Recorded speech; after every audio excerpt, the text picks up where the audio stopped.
बिस्मिल्लाहिर्रहमानिर्रहीम। अस्सलाम वालेकुम दोस्तों, कैसे हैं, क्या हाल चाल है आपके। उम्मीद करता हूँ आप बिल्कुल ठीक ठाक होंगे। दोस्तों आज है 8 अप्रैल सन 2024 और दिन है पीर का सोमवार का। दोस्तों रॉयल ओमान पुलिस की तरफ से रॉयल ओमान पुलिस ने 3 एशियन नेशनलिटी के एक्सपेक्ट को गिरफ़्तार किया है और वो जो 3 एशियन नेशनलिटी के हामिल अफराद थे वो मतलूब थे जी यूनाइटेड अरब अमारात में, यानी आम तौर पर जिसको दुबई कहा जाता है, तो उसको मतलूब थे।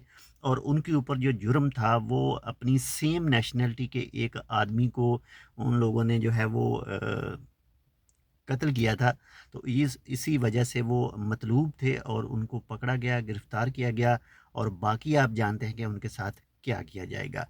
अगर कोई भी शख्स जो अरब ममालिक में मौजूद है, इस वक्त मौजूद है या फिर पहले मौजूद था, उसको किसी भी केस में यानी फंसाया गया है या फिर वो फंसा हुआ है या फिर उसने वो काम किया है, कोई भी कत्ल वगैरह, कोई भी बड़ी डकैती वगैरह, इसी तरह का जो काम है जो इंतहाई ख़तरनाक काम है, तो अगर वो करता है और उस कंट्री को छोड़कर किसी दूसरी कंट्री में, किसी दूसरी अरब कंट्री में रहने के लिए जाता है, काम करने के लिए जाता है, तो उसके लिए उस अरब कंट्री में भी ख़तरा है।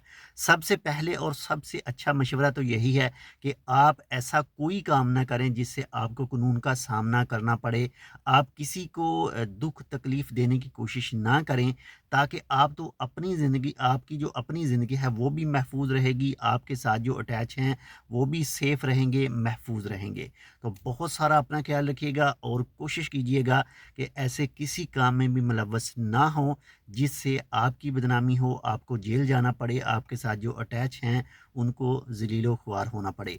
तो बैकग्राउंड में जो है वो रेत का सीन है और रेत पर जो हवा है, और बात करें अगर सैंड की, रेत की, और ओमान के अंदर जो मुख्तलिफ टूरिस्ट पॉइंट भी है, 1 से 2, जो इसीलिए ज़्यादा जाने जाते हैं, माने जाते हैं। तो बाकी इसके हवाले से आप अपना एक्सपीरियंस आप अपना जो तजर्बा है वो शेयर कर सकते हैं बज़रिया कमेंट सेक्शन में। मिलते हैं इंशाल्लाह आपसे दूसरी अपडेट के साथ, तब तक के लिए अल्लाह हाफ़िज़।